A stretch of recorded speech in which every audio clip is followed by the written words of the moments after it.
On this edition of the program, did the new ruling in Florida just turn it blue? And is Joe Biden making a mistake by going after Nikki Haley voters? Michael Cohen joins the program. It's all coming up. Hello and welcome, everybody, to the Politics program for April 3rd, 2024. Your old pal, Justin Robert Young, joining you in Austin, Texas. Well, friends, a moment that we knew would define the campaign is here. The Florida Supreme Court made a series of decisions on abortion Monday, and they both have very far-reaching consequences. Some for the citizens of Florida and others for the political ramifications not only of that state, but of the nation.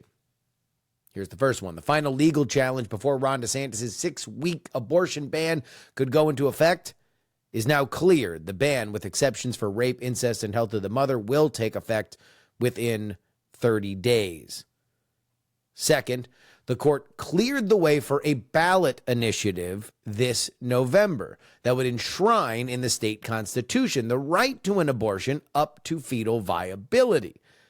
That is a term that is often understood to be anywhere between 17 and 25 weeks. I'm sure we'd have more conversation should that abortion ballot initiative pass in November. Of course, there's an average of a 40-week term to have a baby. This has begun a lot of chatter, not only on the media, but also from many of you that have hit me up on socials. Could the once king of swing states, Florida, regain its crown? Well, Joe Biden coincidentally released an ad this morning targeting abortion-minded voters. For 54 years, they were trying to get Roe v. Wade terminated, and I did it, and I'm proud to have done it. In 2016, Donald Trump ran to overturn Roe v. Wade. Now, in 2024, he's running to pass a national ban on a woman's right to choose. I'm running to make Roe v. Wade the law of the land again, so women have a federal guarantee to the right to choose. Donald Trump doesn't trust women. I do. I'm Joe Biden, and I approve this message. Is abortion going to be a major issue? Yes. Could it win Joe Biden re-election? Yes. Will it win Florida? No. And I don't think that the Biden re-elect campaign thinks so either, because the ad that you just saw isn't running in Florida. Why? Well, the short version is that Donald Trump is on the ballot there, and he's very, very, very popular in Florida. In 2016, he wins the state by 2% over Hillary. In 2018, his endorsee, Ron DeSantis, wins by about 20,000-ish votes. Now, that is very indicative of the stable meta of Florida, in my opinion. A close state, a purple state, but one that when it really comes down to it, will tilt just ever red. That's what we saw when Rick Scott was governor. That's what we saw with Jeb Bush. Even while every once in a while a president could turn it blue, and maybe a senatorial campaign if you really, really squeezed a lot of juice out of it. In general, it was a 49-51 Republican state. But that was 6 years ago. Since then, here are the numbers.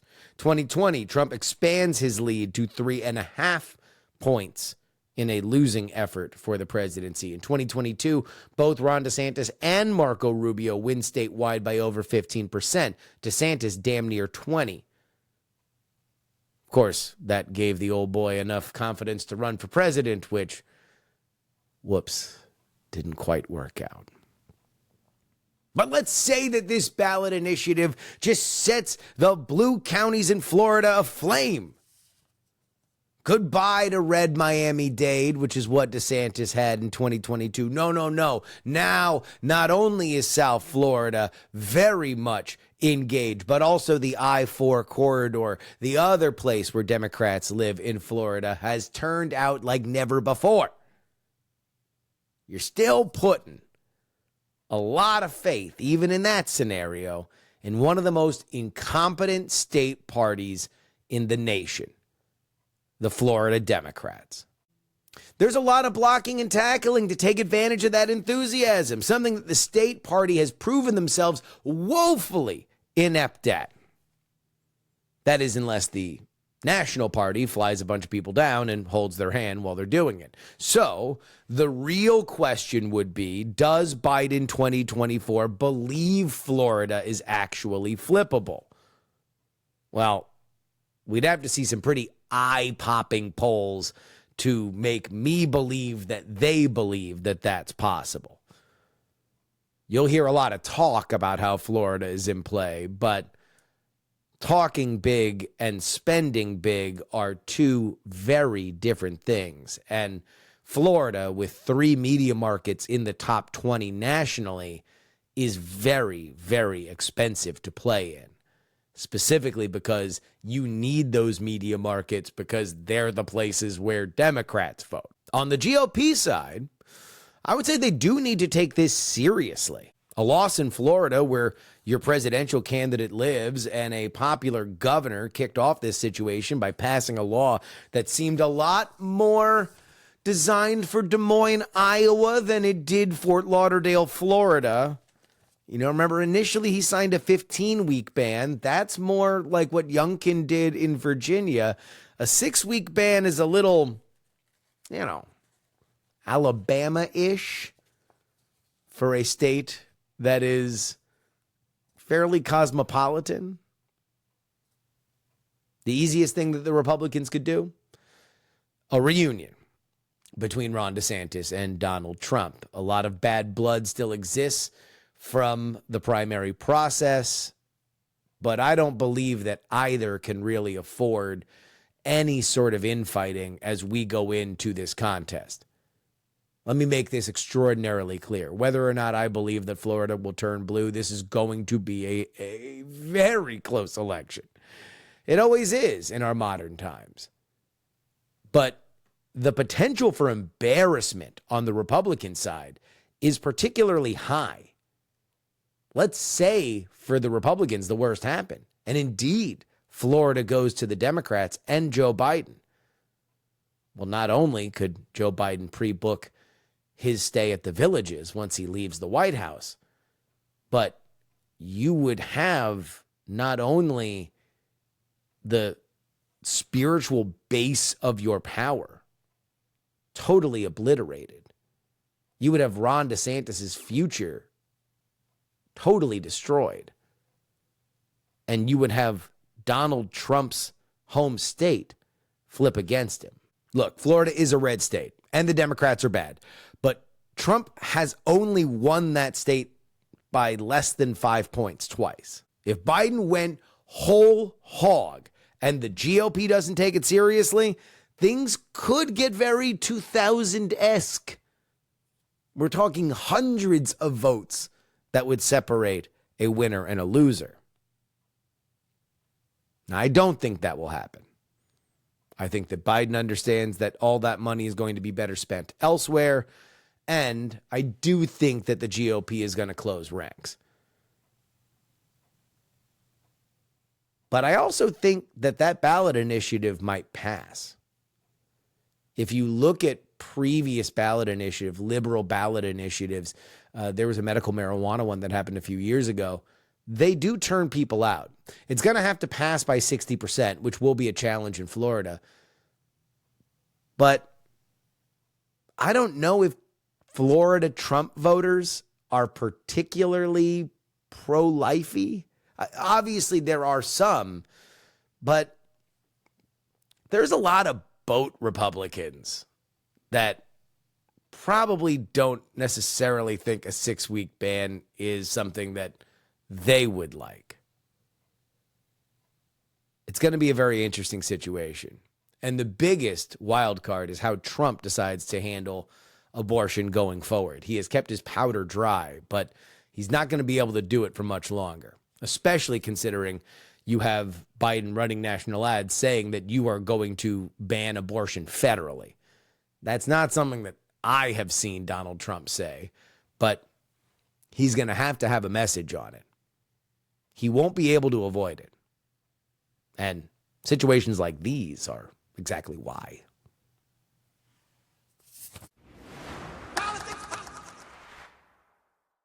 This is your update brought to you by TakePoliticsSeriously.com. It's where you support the show. It's where you get 2 bonus podcasts each and every week on this very program. I just do 2 more episodes for you. And I'm working, rain or shine. It was Easter on Sunday. Don't matter to me none. Saddled right down in this seat. Covered a bunch of pre-taped Sunday shows that had nothing to talk about because the news has been a little light. We're in a bit of a light part of the calendar. You know, this is normally where in a very competitive primary, we're getting to the end. We're getting to the dregs of the primary system, but primaries wrapped up early this year. You know, we barely got past Super Tuesday. So not a lot to talk about, but no matter what, I'm here. Any news that does break, and the news that breaks, important news, I bring it to you on Monday and on Thursday, exclusively at Patreon, where you can get TakePoliticsSeriously.com is where you get to our Patreon, and you get that automatically for $3. You know, price of a cup of coffee. You get 2 bonus episodes. I think it's a pretty good deal. Israel's Prime Minister Benjamin Netanyahu acknowledged that the accidental death of innocent people in Gaza was due to an Israeli airstrike, specifically affecting 7 workers from the World Central Kitchen. These included nationals from Australia, Poland, and the United Kingdom. Netanyahu's statement described the incident as an unfortunate mistake during wartime, promising diligence to prevent future occurrences. World Central Kitchen, a U.S.-based nonprofit known for providing meals in crisis zones, criticized the Israeli Defense Force for striking the convoy despite precautions, including coordination with the IDF and visible branding on their vehicles. Among the casualties were a Palestinian and a dual U.S.-Canadian citizen. The IDF's intensive bombings of Gaza aim at Hamas following significant attacks by Palestinian militants last October, of course. The international community has reacted strongly. Leaders like UK Prime Minister Rishi Sunak and Australian Prime Minister Anthony Albanese demanding accountability and describing the loss of life as unacceptable and tragic. The White House expressed deep concern, urging a swift Israeli investigation into the incident.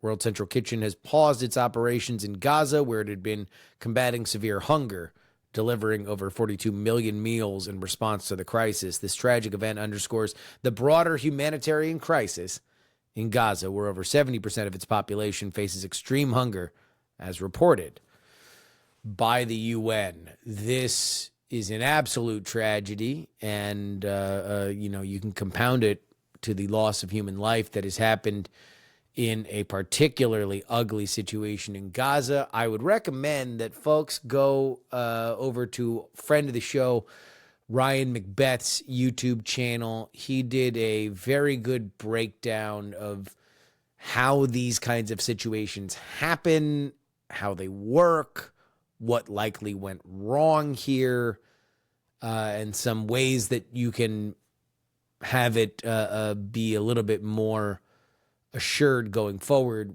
His perspective, and it's one that I trust, is that this is not something that is a hair trigger situation. This is something that needed to be agreed at the highest levels. Obviously, they believed, the IDF believed that this convoy, it was 3 cars, carried something other than food and supplies. But if you look at an already eroding sense of international support, this is not what the IDF would have wanted. So you can't imagine that they did it on purpose. This seems, by all accounts, including the very, very swift official comment from Benjamin Netanyahu, that this is a mistake. But boy, the information war is not on the side of the IDF. Flipping back to domestic matters.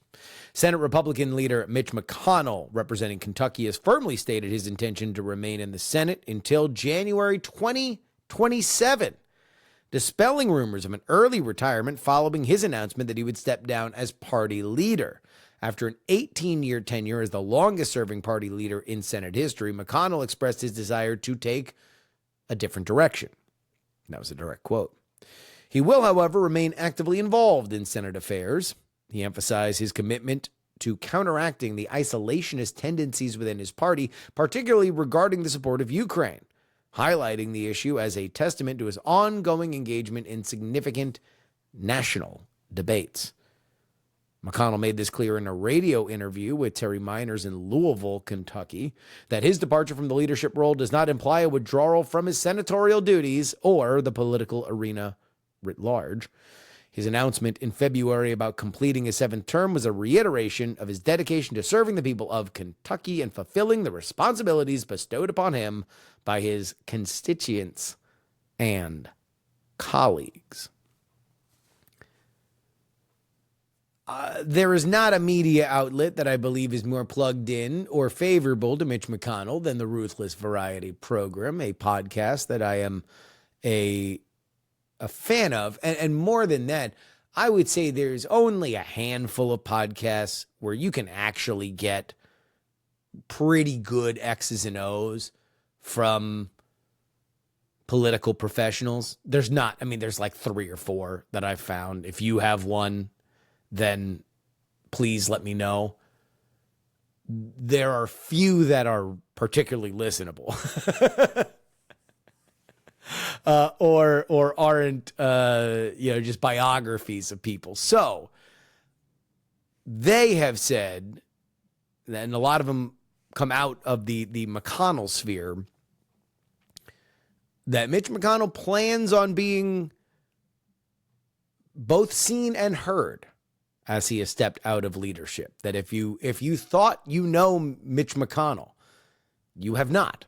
You have known Mitch McConnell, who has to advance legislation, who has to be a calming voice often, but that apparently behind closed doors, Mitch McConnell has a lot of very pointed opinions, and you are about to see an unleashed Cocaine Mitch.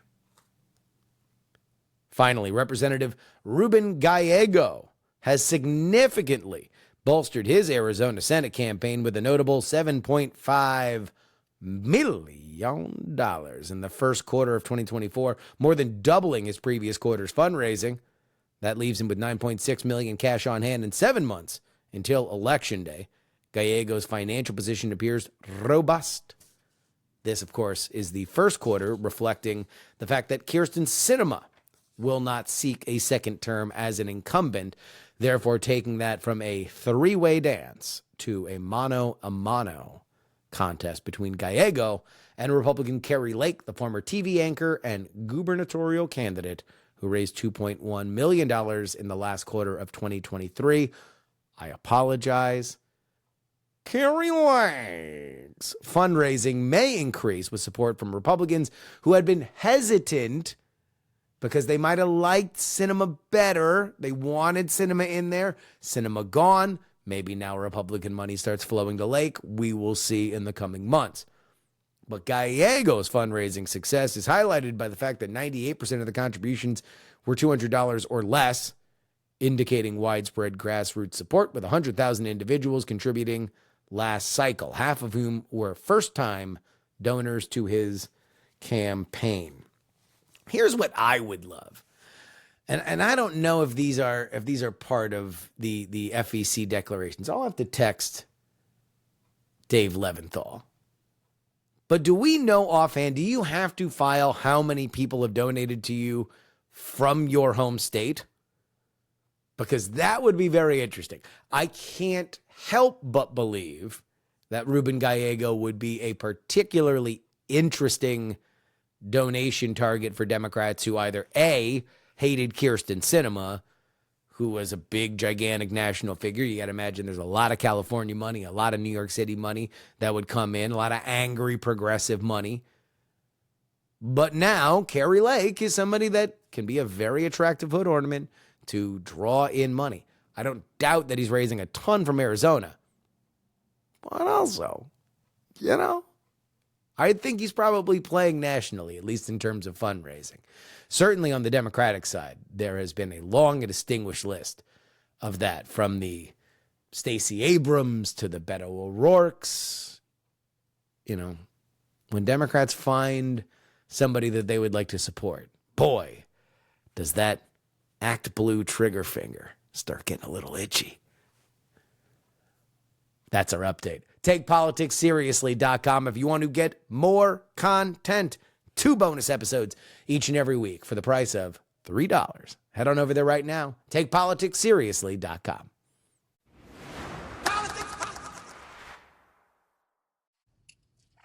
We might be in the doldrums of spring in this particular presidential election, but we still do have some meaningful coalition building moves that are happening. And for that, we have to bring in our friend, Michael Cohen, the man who wrote the book on the modern political campaign. How you doing, buddy? Thank you, sir. Thanks for having me. I appreciate it. Always, always, always. So part of the reason why I wanted to bring you on was because you have a big a Biden fundraiser that happens at the end of last week, and it seems to encompass a lot of where we are in this campaign. Because behind the scenes, $25 million raised, big, glitzy Good haul. Images with Clinton, Obama, Biden, Stephen Colbert, making a bunch of jokes, people packed in.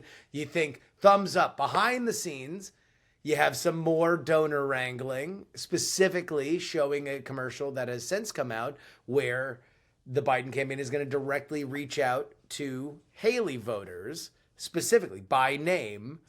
And then meanwhile, on the other side of the coin, you have the event interrupted repeatedly by protesters calling for a ceasefire in Gaza. And you have some particularly ugly clips of people being harassed outside, leaving the event that far crosses the line into anti-Semitism. So I got their money's worth, everyone. Yeah. But, yeah. What is the most interesting element of that from your perspective? Because to me, I see a campaign that is doing its best to try to reach out on both sides of its coalition, which it is going to have to do. But some of that might be harder than it would be in a quote unquote normal election. Yeah, I think we have to dispense with the idea that any of these elections are going to be normal from now on. I think we're in a situation now where we're post-normal. I don't know that we're post-modern, but we're certainly post-normal. And so I think what it comes down to is this, is that Biden is trying to run the same kind of play that he ran in 2020, pull the Republicans over that he can pull over, keep the progressives in. But the problem right now is that they're even more bifurcated than they've been before. And so your progressives are really pissed off about Gaza. Some of them are very pissed off about other things. They're not getting what they want, even though Biden's been nudging their way. Yep. And in fact, when he was heckled, he even said, hey, look, we've got to get help into Gaza. We've got to do a lot of things around that. So he's trying to give them something. But they're not being reasonable. It doesn't seem like the volume has been turned down. No, it's not. I mean, he's doing his best to turn it down, but they're not listening. And I think that that's really what's coming down right now for Biden, is that people are not listening to him. They're not listening to him on the economy, that the economy is doing well. They're not listening to him on Gaza, where he's trying to thread the needle there. They're not listening to him on climate change, on a whole host of issues that, Biden has really spent a lot of time on. The progressives are just not happy. And so they've essentially become the mirror image of the Freedom Caucus, and they become even more angry, if that's even possible. And so they're buying the tickets to go and embarrass him at fundraisers. They're going to follow him all the way around. I mean, we used to worry about this on campaigns where, you'd have the opposite campaign come and film or disrupt, your events. And now it's coming from inside the building. And so that's the real difference now between what a normal campaign looks like, what you expect, and right now what he's got going on. So there's only so much screening you can do, before these kinds of events. If you pay, if you're paying online, you're going to show up, and there's only so much you can do. You can't control somebody's mouth. right? Well, and these elements of the progressives, we had Annette Schenker-Osario on last Friday. Good deal. That was good. And her point was, look, a lot of the people that are really pissed off right now, they're your door knockers. They're your drive people to the polls. Yeah. These are your active volunteers. So it's not like you can't screen for your most hardcore bedrock volunteers. Those are the people that you're inviting to these events. Yeah, I mean, what are you supposed to do? Give them a questionnaire that says, "What are you pissed off about?" Gaza, just go down the list, and I mean, are you an anti-Semite? I mean, are you not an anti-Semite? I mean, are you mad about student loans? I mean, what are you mad about? Okay, well, we can't take these people. Okay, we now have like one dude. Yeah, well, and that gets to the problem of you would think a Radio City Music Hall event for which I believe the cheapest ticket was $250. And that was the nosebleeds, right? Like if you wanted to be anywhere close to see, you're paying big bucks. Then that was thousands and thousands of dollars, and you saw people paying it just so they would be able to scream from a point to get picked up on mic. That's right. That's a fraying of the issue. Now, from your perspective, looking at that coalition, right? How much can Biden afford to bleed on the progressive end? Because obviously that is part of the audience that votes green. That is part of the audience that aren't always reliable Democratic votes, but it would appear that they are necessary. How much leeway does Biden have with progressives? Well, it's pretty clear it's getting smaller and smaller. I think with Biden at this point, he has to hope for external events to really help him, because he's got to worry about, Rafah happening during Ramadan. That's going to be terrible, visually for that. I mean, it might be very good for Israel long term. You could argue it both ways, on the merits, but on the politics, which is what we do here, it's not great it's bad for Biden. And so what you have to hope is that it ends, and then they take some of the steam out of it. So if I'm Biden and I'm having a conversation with Netanyahu, his current not best friend, he's saying to him, look, finish this thing. Like, he's, it's literally the Nikki Haley finish him, kind of, thing.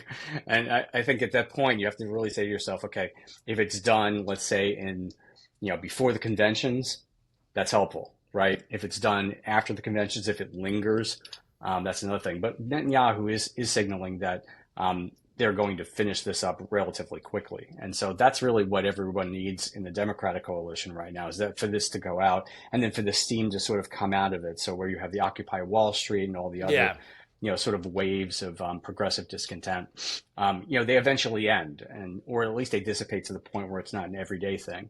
And that's where it has to happen for Biden there, because that's the biggest flashpoint in the coalition right now. There's a lot of others. But what you really worry about is that if it doesn't dissipate, if this goes all the way through to November, then you're looking at Jill Stein. You're looking at a lot of different options for people in states where you can't afford it. Yeah, and if anybody who's spent a lot of time focused on the Middle East and specifically that region, especially when you're in these kinds of things, I don't think that anything really ends cleanly. There might be a situation where it looks like the IDF is saying, all right, if we get this top guy, Sinwar, in Gaza, that'll be their mission accomplished moment. At that point, they start to pull back and you start. But also, it's like, who fills that power vacuum in Gaza is a whole nother conversation that, if you're Biden, you have no idea where it's going to land. It could be that America's eyes turn somewhere else and we have another issue that we're very, very focused on, or it could be a hot Gaza summer. And that's what people are focused on from now until November. Yeah. I mean, first of all, there's no great solutions in the Middle East, and we know that from being alive, right?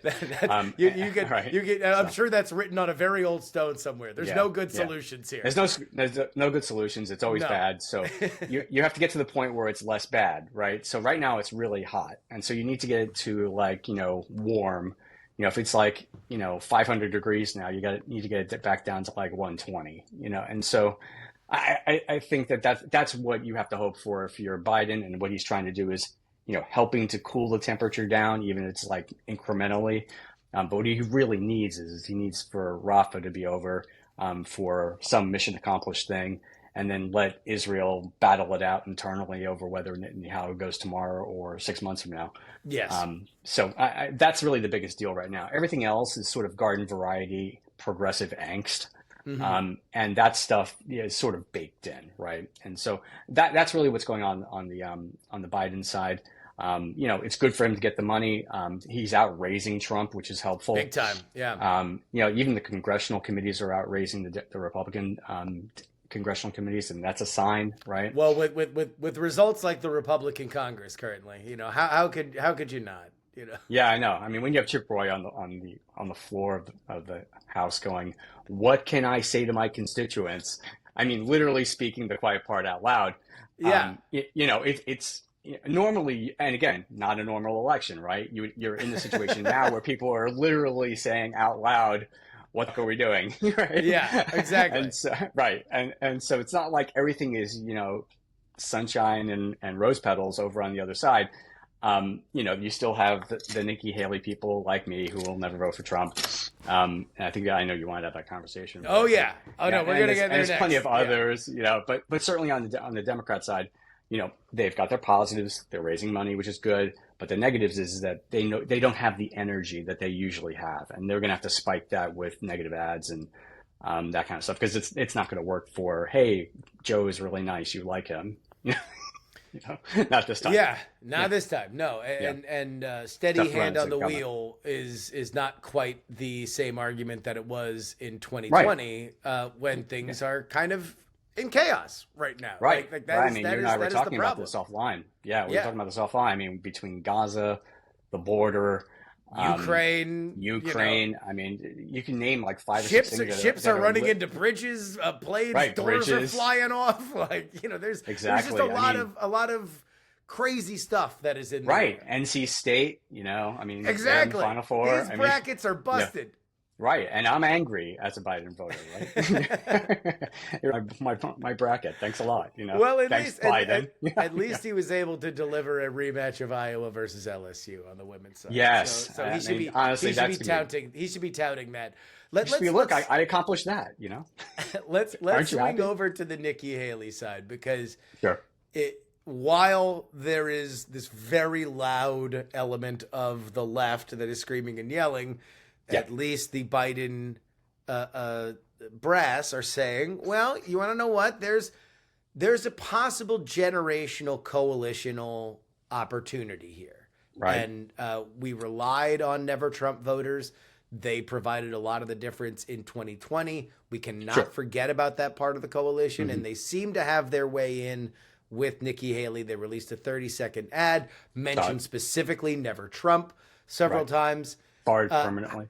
How realistic do you think this courtship is? And if it is something that is effective, is this just one of those moments where things are going to, kind of semi-permanently shift, that these voters are now Democrats?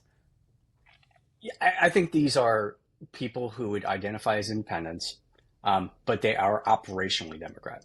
At the highest level at this point. I mean, I would imagine that what they will end up doing in many cases is splitting their tickets between a congressional or, even lower races, but holding their nose and voting for Trump. And I think that not voting for Trump, voting for Biden. And I think they understand that this is a very different election than normal, as we've been talking about. Yeah. And so I think that they eventually go and vote for Biden. The issue with those voters, though, and this is actually extremely important, is not whether or not they're going to come home to Trump, because they're not going to. It's whether or not they just stay home. And so those ads are really targeted at them to come out and vote, bank your vote, and put it away so you don't have to worry about this anymore. So I kind of think like those voters will be the first to vote absentee or early because they just want to be done with it. And I think that that's a lot of, it's going to sort of reinforce that feeling that, these people voted for Biden probably in 2020. They might have voted for Trump in 2016, but they're certainly not going to do that again. And so they need a home, and they're not going to get one from No Labels. I mean, everyone and their mother has turned down No Labels. I think when this airs, we will be a day away from their self-imposed deadline to find a candidate, and the roll call of those that have turned them down is fairly robust. Yeah, it is. I mean, even Chris Christie took a good look at it and said, I don't want to reelect Trump. And I think he's sort of the avatar for the strategic-minded voter, right? Who says, okay, who can I get away with voting for? And it's like, this time, I guess I can't. You know, there's no third party that's reasonable that I can vote for. I mean, we can end up with another situation where, like, you know, I mean, Gary Johnson votes, you know, runs again. I mean, the whole thing here is, from my perspective, is No Labels should have spent, and I would have advocated this to them if I had spoken to them about it. They were, by the way, former client of mine before they decided to go ahead and run a presidential election.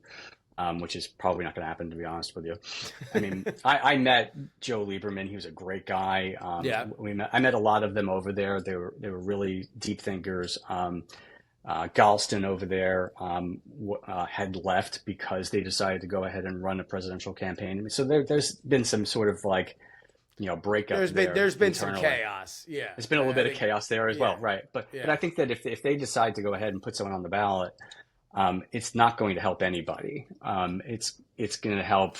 Well, I mean, I guess it would help Trump, but this is not going to help them long term. What they should have been doing over the past 4 years is getting ballot access, rolling that through, and then running campaigns at the lower level to start building a party from the bottom up, as opposed to from the top down. And I think that they're committed to the idea that somehow a presidential needs to change everything. But what we've learned in, you know, 200 plus years of, you know, having America is that, you know, a third party really only works when it supplants another party.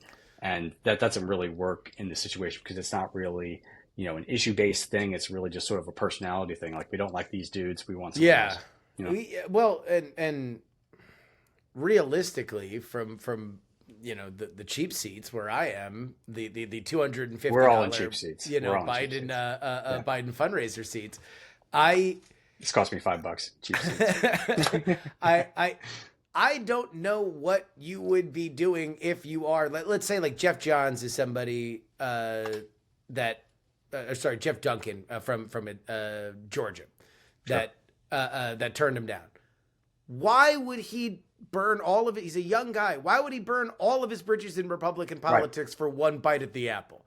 That is probably going to be rotten. Like let's say it's going to get you a lot of attention. You're going to be on a lot of television shows for about 2 weeks, and then the kill squads on both sides will make sure that you're never on again.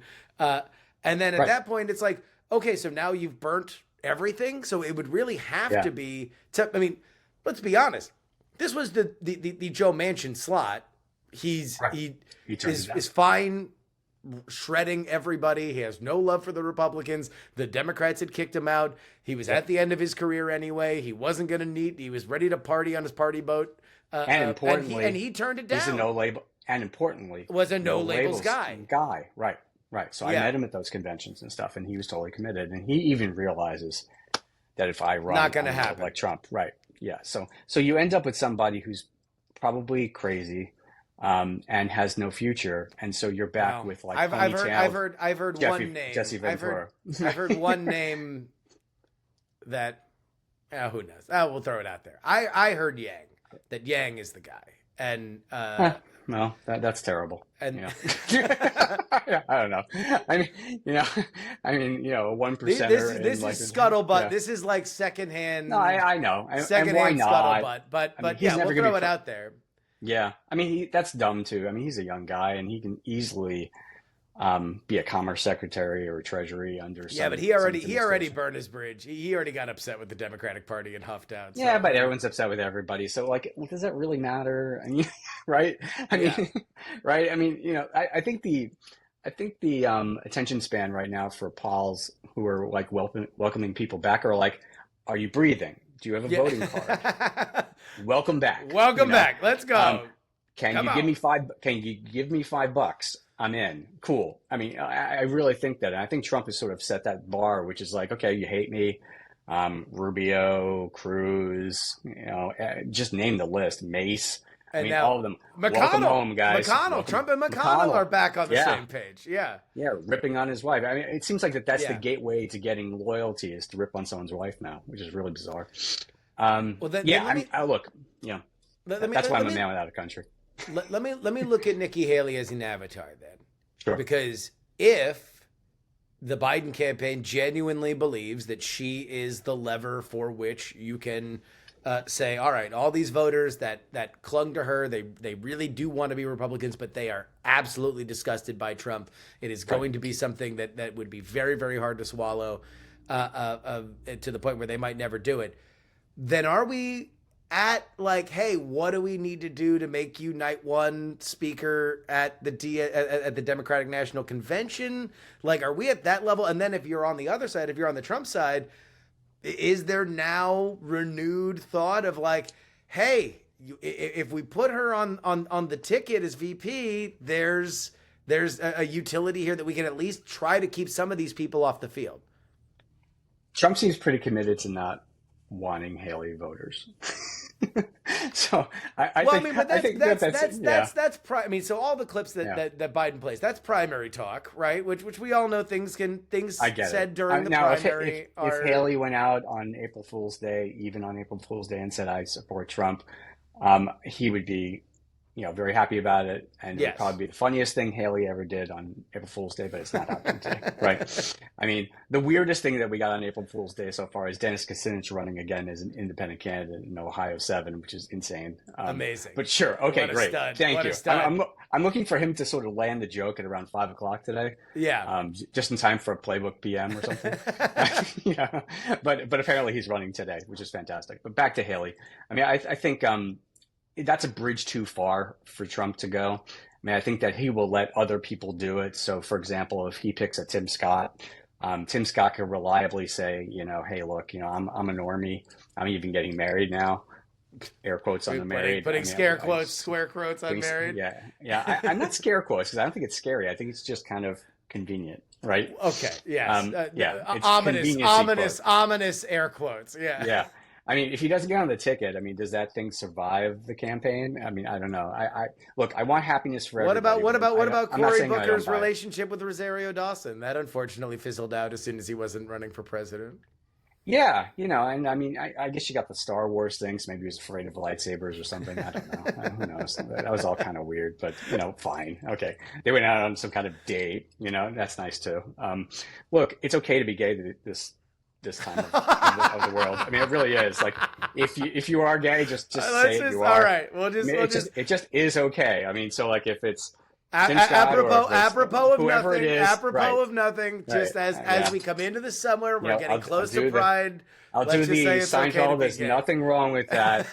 Just be who you are. I think I'd be more impressed if he just said he was. I mean, I don't know. Maybe he's not.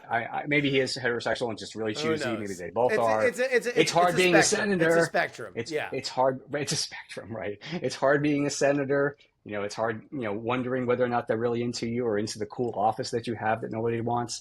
I mean, I don't know. I mean, who knows? Anyway, pointing on the Haley stuff, I really think Haley. First of all, let's just say it. And I have the button, I have the T-shirt. Yes. She was a bad candidate. She just was. Okay. Bad campaign. Yeah. I would say bad campaigning. Yeah. Boring candidate. Yeah. Totally humorless. Scared of its own shadow. That was my biggest thing with it, is that they were so concerned about the telltale hallmark of a campaign that is not going to succeed. Right. Is that there's so much they're so focused on every weakness that they can never really accentuate their strengths. The Clinton campaign was a great example of it. Hillary's in 2016, and I think this is another one where it's like they were so focused on like don't screw up, that they weren't thinking about how they were going to win. Yeah, I mean, and to be fair, I mean, some of this is gendered, right? I mean, women who, there's a much lower bar for women getting knocked out, particularly out of a top race like this. But I also think that, and to see your point about, Hillary, there is no central reason for Nikki Haley to run. Like she's sort of like outside the mainstream of like what the Republicans were at that point. Yeah. There was no case that she made other than I'm pretty normal, and I'm kind of boring. I'm an accountant. Well, I mean, normal and boring does not set people on fire. And, I mean, it'll get you some money for a while because people really do want normal at the donor level. People like to say it in surveys. I want a boring person, but really, in reality, it's not going to get you out of your house. You got to get people excited. You want to have someone who's got fire, and and any of the candidates that you've seen that have run over the past 20 to 30 years, the ones who have won have had fire, right? I mean, Clinton had fire. I mean, Trump fire. I mean, even Biden when he was running had fire. I mean, I think you sort of like looked at it. Biden had a reason, and again, it's like he did have a reason. So much of this is going to be really, really hard to model because, well, let me ask you this in general. How much do you take the priors of the 2020 election seriously? Because I have aside from the very basics, we're a polarized country. It's going to come down to the 5 states that we know they're going to come down to. It's going to really be in the margins like it's been in the margins the last 2 elections. I don't know if I can really take a lot of priors from 2020. I don't know if we can take the vote share or the vote amount priors from 2020. Like, I don't think that we can take the issues as seriously. I don't even know if we can take the coalitions as seriously because everything was so bizarre. And we had the economy that cosplayed as the Great Depression for like a month and a half. Everyone's terrified and depressed and scared. Like crime was in a crazy position. We had just had these riots that were done for reasons that folks by polling found justified. So it's like I don't know if we can look at the 2020 election and compare it to the 2024 election. What do you think? Okay, my take on this is that the 2024 election is a garden variety 4-year election. Like it has its set of issues. This is not if it weren't for these 2 candidates, if you just had generic, D, generic R, this would be a generic election. I mean, there's nothing going on that's existential. That is, there's no major war, there's no pandemic, there's no major crisis other than issues, right? I mean, there is a crisis on the border, right? But every town is not feeling that, like the pandemic. The pandemic, everyone felt that. A war, everyone will feel that, right? This is like localized issues, going on. I mean, Baltimore, So to me, like there's an amalgamation of issues that would be standard fare in a lot of, campaigns. The biggest difference, though, is that we got 2 dudes running against each other again. Yes. And so I think to a real extent, you have sort of built-in loyalties to each of these candidates. But I don't think this is going to be a really strong issue-based campaign. I mean, other than abortion, which is the only thing that seems to be animating people on the left, and the border, which what animates them on the right, there are other like these other issues like Gaza, but like Gaza might be solved, within a few weeks. There's other things like student loans. Well, I mean, Biden has done what he could on that, and that's pissing off certain people, but they're not going to not vote because of that. No. So I think this is more of a normal election than you would think. And so when you're looking at like some candidates like, in Pennsylvania, I mean, they're nominating the right guy for the Senate if you're a Republican. I mean, they're nominating the guy they should have McCormick. They should have nominated McCormick last time, and so he gets it this time instead of Oz, right?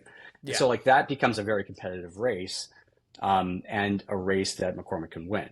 So I think this election is in a sense, not as normal as usual ones, right? Because of just the general crazy that we live with. But it's also much more normal because we don't have a pandemic. We don't have a major war. And so when those things are out, the issue really becomes these 2 people. And so if you say to yourself, okay, Trump might end democracy, okay? Yes. He might be the existential threat in this election as opposed to an issue. It's really the candidate, right? I mean, we know what Biden will do. We don't know how long Biden will live, but we know that what Biden will do if he stays alive, because we have this sort of 4-year normal battles between things. But if Trump gets reelected, then we end up in a situation where it is an existential thing. So that's my argument from the Nikki Haley supporter side. I mean, if you're a Trump person, you're like, well, look, everything was fine until the pandemic. What's your problem, dude? See, I was crazy, but you know what? Life is crazy. And if you watch WWE, everything's crazy.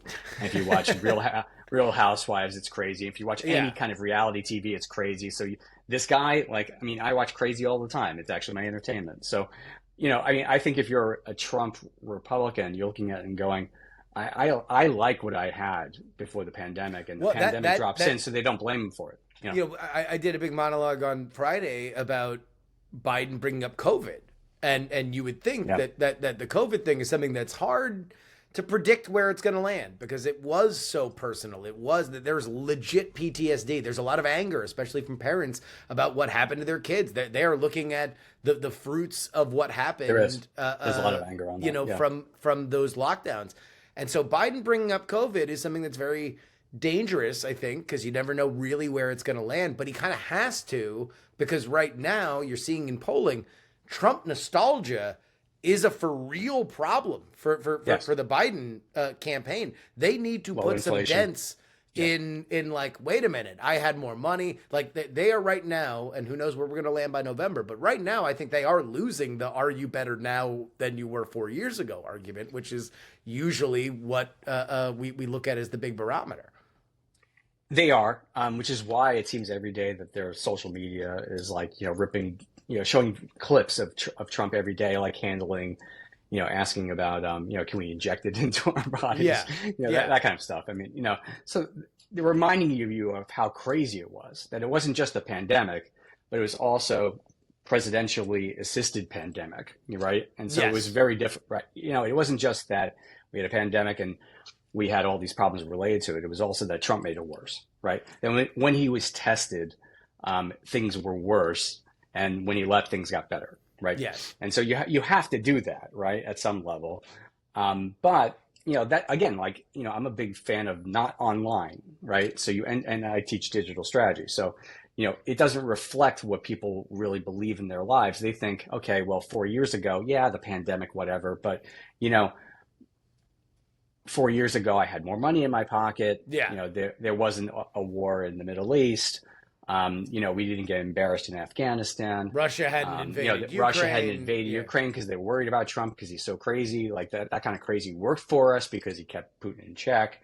You weren't having these kinds of things where we were being tested overseas. They just think that, they assign Biden as weak because those things are going on, not because those other countries just went crazy, right? Yeah. And so that's the problem, right? And so that kind of nostalgia is real. And, how you handle that is what they're trying to do. But, we get into the fall campaign, you'll start seeing a lot more ads about showing, the greatest hits from Trump because every day there was something. Yeah. I just wonder. I don't know if it'll work. Yeah, well, because part of it's old news. Part of it is everybody knew what happened, but also I don't know what but we survived it, right? Yeah, well, that's the thing.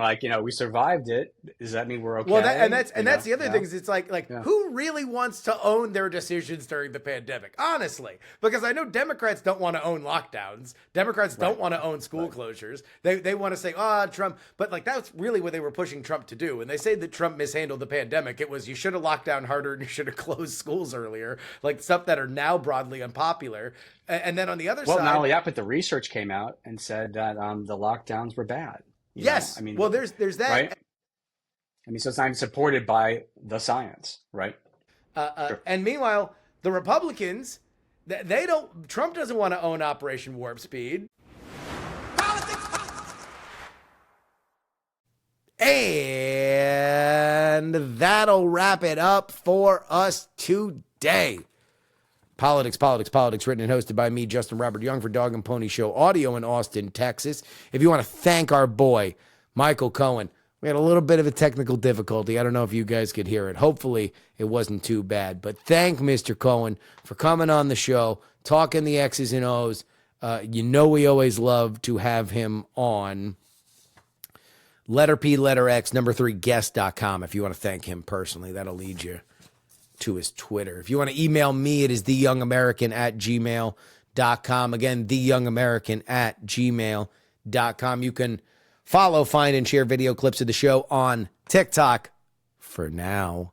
Justin R. Young, Instagram, Justin R. Young, YouTube, politics. On Twitter, we are PX3 Tweets and Justin R. Young. And you can find this podcast and share it with your friends, family, and clergy. PX3podcast.com. We don't have any gigantic network support. Don't know if you guys have picked up on that.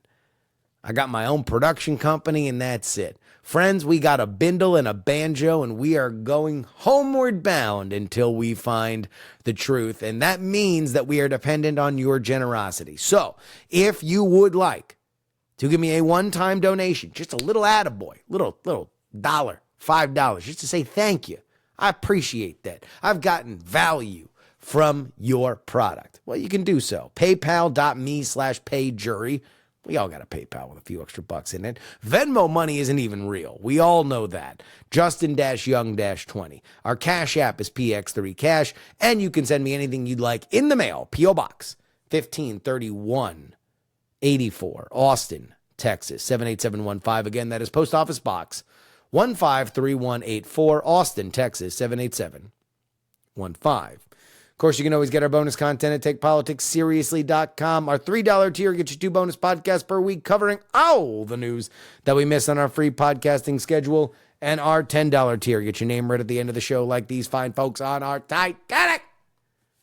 $10 tier. Sam, John, Niemeister, Edwin, and vote Gloria Young for King of the New World Order. Brian, Edison, Jeremy, a dog named Checkers, Sarah Jeannie, Spider, Matthew, Dr. G, Dustin, Brad, D. Laser, Nick, Just Another Pilot, Middle-Aged Mike, Utah Jimmy Montana, The Jen, Alo, D. Really, Andrew, Lisa, Fat Tony's PJs from New York, Devon the CFP, Gloria, my mom, Gray Zone, Peepaw, Jay, Neil, John, DP4 Bongo, Neil, his nerdiness, Charles, Audrey Stoll, Adler, Spot, Darren, Idris, Berkeley, Stephen, Pneumatic Terran, Molly's Delightful Demeanor, Adam, Chief Andy, Robert, Casey, Paul, and that'll wrap it up.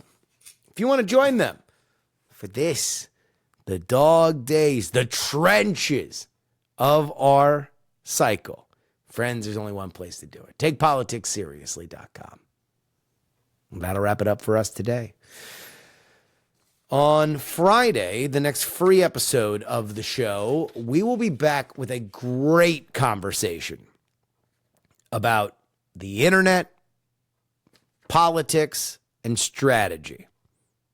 It is with a supremely interesting and talented writer, Sasha Eisenberg. He's got a new book out called The Lie Detective, all about misinformation and disinformation in politics. And if that is something that you might think is one way, trust me, it's a great conversation.